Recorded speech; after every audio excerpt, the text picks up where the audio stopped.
See, if you speak to some of the MPs, they will tell you that he actually, because they oppose his stay in office, he actually went out of his way to get rid of them. That's what the NPP MPs That's my friends, MP who have lost their seat. That's what they tell you. I disagree to the degree that Martin went.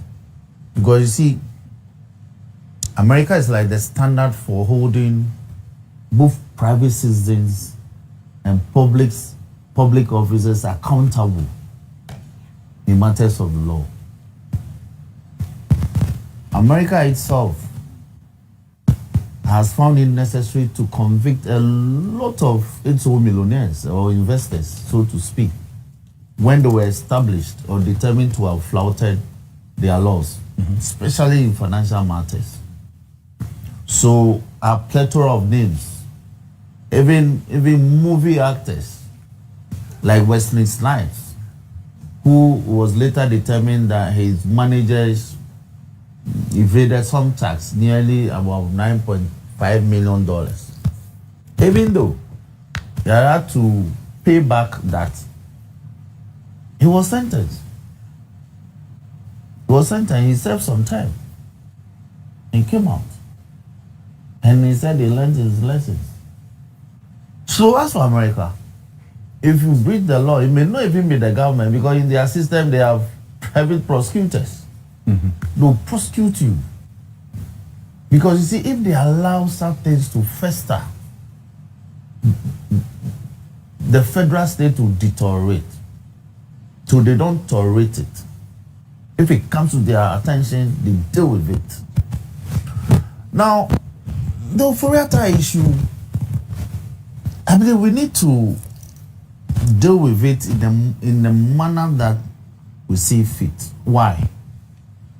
Like Senator said, when the man wanted to leave, and there was some hesitation regarding allowing him to leave, some of them spoke and said, by all means, the man cannot be confined to this jurisdiction. So if he needed medical help, we should allow him to go and that he will return. Eventually, he departed after the elections. If I recall, he left on the night of 6th of January, just before the transition concluded effectively for the handover. And so, if I'm correct, it's our chief of staff who eventually said, okay, you will allow you to go.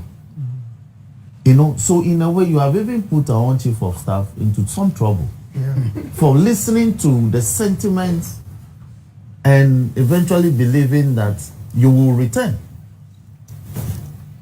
When, if you recall, again, when in the heat of the OSP investigations, and it was necessary to visit his home, and national security operatives went, our colleagues in parliament, they came to the floor. They actually demonstrated, came to the floor, raised the matter, as if going to the homes of public servants, whether current or past, was an abhorrence.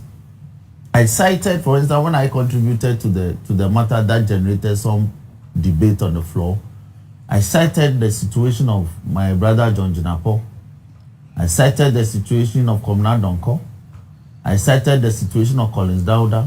Their homes were ransacked. In some places, in their absence. They didn't see it as an abhorrence at the time.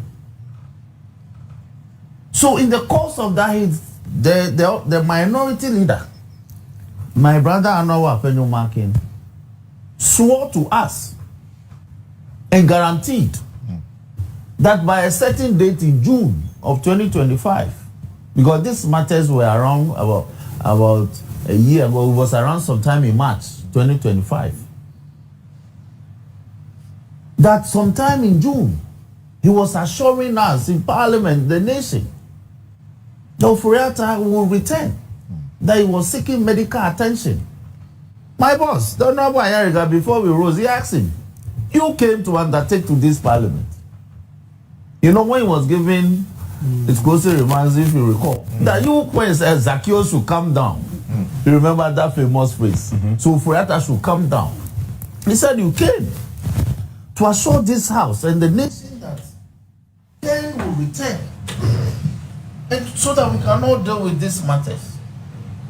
And in terms of our standing orders, we will hold you to it because you came to give assurance to the house. Right. So that matter will be treated from that perspective. But here is the case. Sometime in 2023 or 24 or 22, Ken was so sick he couldn't deliver the budget. Yeah. He had to take the Honorable Chairman Sabus to do it in his stead. So some of us were saying that, oh, well, that was a nice coup. You seamlessly move into from being the majority leader and the Minister for Parliamentary Affairs to the Finance Minister. So we used to tease him as the acting Finance Minister. Ken eventually returned. And ever since he's been wearing the face mask. Ever since. And he still does. He won't allow anybody to do the work of the Finance Minister. Even though he was visibly unwell at the time. He won't. He had to take the president to give him an assistant by way of a Minister of State in charge of Ministry of Finance. But when the members put pressure, their own members of parliament, 98 initially, and then eventually when it snowballed into some effect, Ose Chairman Sabus actually held a press conference after meeting the president and said there was no way they could not support or they could not back the 138. So now it became a case of all of them, more than the entire majority, saying that they didn't want Ken. So the president had to beg them to say that, okay, allow the man to finish this fiscal year.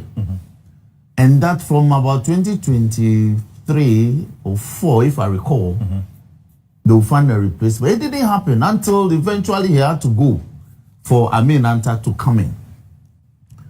So, by all means, I have just watched a video of Ken Ofori engaged in a demonstration, public demonstration in front of the Flagstaff House here, demanding accountability from office holders, that this nation deserves more, and that we couldn't allow public servants and politicians to do this to this country at the time. So he came onto the streets with a red how do you say, bandana, with a chain around his neck, demanding accountability from public officers. What was he doing? He was asking that if you hold public office, and this one, not even under any form of investigation, but just putting what we call public opinion and public pressure, so that public servants will work well and secure the interests of the republic and the state. He did it. With Esther Nkuma, my senior, supporting him in the chorus, that he works like a bull and he pays taxes, so the government want to work like a bull. All these things were said in a public demonstration. Today, you can elect, and here's the difference. What is going through was not about compulsion. He has elected between returning home voluntarily and going through the process. He has elected that the comforts of his residence in Ghana is such that it is better to sit in an ice cubicle in the winter in somewhere in the US. And he should tell you, then he should tell you that the enormity of the charges that he faces back home. I'm not aware, honestly, apart from those that have been made public. I'm told that some are so serious. Some are so serious Apart that from it means he's aware.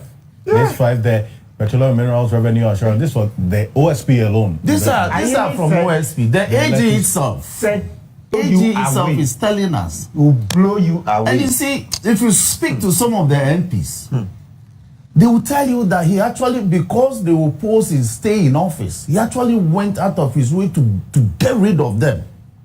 That's what the NPP MPs That's my friends, MP who have lost their seat. That's what they tell you. He actually sponsored candidates against them and got rid of them. Because they were vocal that it is gotten to a stage where a new person ought to take the helm of affairs. So he himself is ominously aware of the things he did and that they are being uncovered. So otherwise, what is it? The judicial system that we have, what is it that you cannot come and speak to your charges, even if any, and are filed before the court? Look, the Honorable Kwame Pipra, he served as a finance minister. He sat on the seat that you sat. You hounded him. He didn't go anywhere. Why? He couldn't have taken his passport and left. But he stayed here and dealt with the issues. His deputy, Victor Salome, deputy finance minister, when he was sick, he was vomiting blood. He had to come to court vomiting blood. He didn't spare him. So I am not saying that, but we are saying that every other person who occupied the same office that you occupied and were called upon to account, and eventually some ended up in charges and arraigned before court, they faced their charges. They defended themselves gallantly in the matter. So by all means, calm down and defend yourself. In any case, you were not the only. Atta succeeded you. You had deputies. So if there are any matters to be spoken to, means you can get assistance from these people who work with you. There were directors, there were chief directors. So why would you do this? In any case, you have businesses here. We have businesses here. Your enterprise, we are where you have interest in. Now enterprise properties, we know you have interest in. So it's not serving himself and his business image well in absconding from the jurisdiction. Yeah. At all. At all. And you see, when you do this, then the courts take public judicial notice of such conduct. So when tomorrow a politician is in trouble, the courts are reluctant. Because then they'll be borrowing from your conduct and say that you politicians, anytime you are called upon to account for your state worship, you abscond from the jurisdiction. So you see, because bail, a lot of factors go into a court considering bail. And conduct is one key factor. Because bail is all to guarantee the court that I will be available to attend to court and answer my charges. But if by conduct, deliberately, you want to avoid coming to court, the court will hold you down. They'll anchor you here. In the US, they call it, what they put around your leg, is it called? Oh, the leg monitor? Yes. You can't move your distance. Yes. And we need to introduce so there's a bond, he's applied for bail, actually, which is going to be held on. That's no, I'm not dealing with the US matter, because as for the US, that is, it has nothing to, because if he lets today that he wants to leave, they'll just ship him out without going through all this process. It will bring everything to an end. Yes, if he lets today that I want to leave, no, because the essence of what they are doing is that your stay is unlawful. Exactly. And your existence places a further burden on the public purse, because when you are sick, you go to the hospital, they take care of you. That's the thinking of the American. Exactly. So if you let to leave their shores today, they'll ship you off. Quickly they'll put you on the flight and ship you off. So he must elect to come back. If he does that, all this trial, all these matters that is playing out in the US comes to an end. And he Is that simple? Respect. Yes. He would have won a lot of respect by But doing he that. won't do it. You know? He won't do it because he has lawyers here. Anytime he comes, they write. Meanwhile, I've been asking the OSP to go and serve the process on the lawyers. The summons that they've gone to file, they should serve it on the lawyers. We know his service for address. They will act, but when you want to do that, I say, no, we don't act for him in this matter. So, Ken must come down because children are learning from such things that when you're a public officer, you must be willing to account. The day we were vetting him, the questions, you have to go back to the Hansard and read the kinds of things that were said about him. He was a Yale trained, he was he was the best thing that ever happened to our financial sector, all those things. And today, you don't want those highfalutin sounding testimonials to come to your aid. Well, no, thank you. Professor Walford is going to take a leave of us in a bit, but of the detainee. Now, February 19, April 27, those are the 2 dates to have in mind. Now, Martin people, starting with you at this point because of the consistent point you keep making about what you see as a difficulty in the process of getting Ken Ofori back. You say his investment in the United States might make it difficult to get him extradited to Ghana anytime soon. Why is that?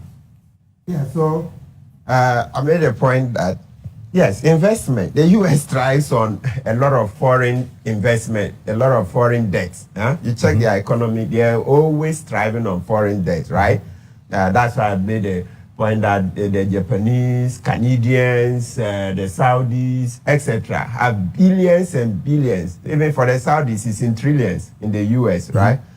So you see why when you look at U.S.-Saudi relations, you see how even though they had the Americans, the previous Biden regime had issues with the Jamal Khashoggi, this assassination. You see that Trump, because he's very transactional, in no time he quickly cozied up to the MBS, the Saudi Crown Prince, and now they are in good business. He says, so the Saudis are not even responsible for the death of Khashoggi, right?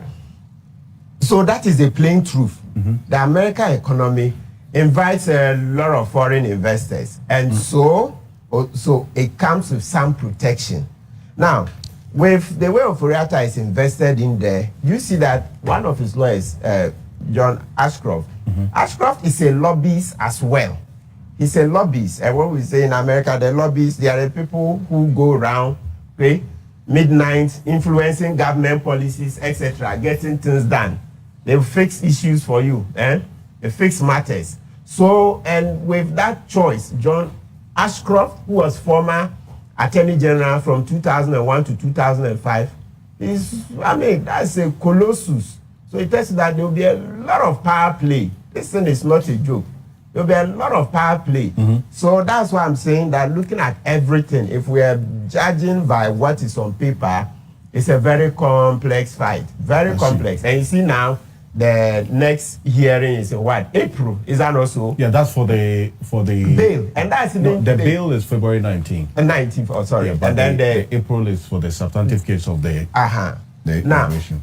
yes, so you see that the trial will go on, and we all know that even under the extradition side has come on, it even makes it more complex. You know that extradition takes more time. So we are analyzing that. If we look at what is on paper, which is the Ofori has millions of investments in the U.S., then it complicates the fight. It complicates the fight. It's not just, an ordinary John Doe that you would just catch and then throw out. No. And look at the pedigree of the lawyers. It doesn't come cheap. That's a lot of money. John Ashcroft, Google, you are talking about millions of dollars in legal fees alone. Millions of dollars in legal fees alone. And he didn't just take one lawyer. Then he took the Afghanistan man too. The Kashimi. Kashimi is also alleged to have fled from Afghanistan. He fled from accountability. You see? Well, you Google, you see, aviation minister. But if you talk about the millions of investment, there was a question when you made this point. One I wanted to find out exactly what investments Ofori has in the United States. If you say millions, what do you know? Oh, so some are in stocks, bonds, U.S. Treasury, bonds, stocks, etc. Then private investments as well. It's no secret. Okay, so both public and private. I see. both public and private. And now that he has the lobbyists in there, as I said, when you see lobbyists brought in there, Charlie, this fight is far more complex than. So this investment you're talking about is one that can be publicly verified. You pick some information you are looking into. I just want to find out, because these questions I keep getting, that you keep referencing millions of investment in the United States. It's going to make it difficult for him to be extradited. Oh, yes. Oh, but it's even, those actions, once again, you remember those actions. At the point that I said his son had applied for permanent residence for him, this is the same way they came. How? I should show my source. Thankfully, in 2 months, it came out that his own lawyers had admitted. In the same manner, when it comes to the investment, be patient.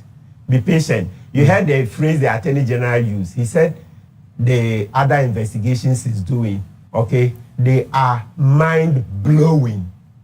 You know, Dr. Ayuni is very moderate, okay? He's not giving away to flamboyant words and swag easily like that. So for Ayuni to tell you that the other investigations against Ofori Atta, when they come out public, they would blow you away. Please be patient. Be patient. So let me use the publicly available information. That's what I'm using to answer you. And then let's go back for the avoidance of, I say Google and see John Ashcroft's pedigree. You know what it takes to retain John Ashcroft as a lawyer? You are running to millions of dollars. What are you saying? Even the lawyer alone, you're already running into millions of dollars. Right. So you see, then let's come to this part, just in case I don't get the opportunity to answer. Look, I think, you see, we've heard, last week we were here, Kofi Benton, my good friend and my lawyer, is not here. Last week I didn't get to answer, and I've seen it on other platforms. Please, this Ofori Atta return, apart from us saying Akufo-Addo and the NPP must come in and bring him down immediately, there is also a separate constitutional argument that he has a constitutional duty to come back to Ghana. It's a constitutional duty. As long as he remains Ghanaian, he has a duty. Because, look, Article 12 of the Constitution says that natural persons must also obey the Constitution. We should respect it. Honorable Dafia Meko sits here, Dr. Zato sits here. We are all citizens. We must respect the Constitution. So if Article 12 says, just the instructive part, it says the fundamental human rights and freedoms enshrined in this chapter shall be respected and upheld by the executive, blah, blah, blah. And then by natural and legal persons. Right. For that is a natural Ghanaian. That's a natural human being, right? And what is the point? When you go to 19.3 says that the trial of an accused person shall take place in his presence. So that is where his duty. We are not saying come and confess to the Office of Special Prosecutor, etc. Of course, if it does, that's bonanza. But I'm talking about the trial. He must be physically present. It's a duty in the Constitution. It says that it shall take place in his presence. It's not an option. So those who are saying that he doesn't have a duty to come, you know, if it was optional, then what is the essence of the laws on extradition? Right. What is the essence? Then why do we have laws on extradition? If you run away, we will use the law to pull you. So this constitutional duty to attend, be physically present, please, is distinct, is separate from saying that, oh, we need him to help investigations. No, that's the one that he doesn't have the duty to help. It is the state that says he's committed some offenses, so the state must go ahead and prove it by itself, right? He doesn't have to help you, but he must make himself physically available. He must come to court. When he enters the court, because of our laws against self-incrimination, when you ask him a question and he thinks that any answer will incriminate him, he has a right to keep quiet.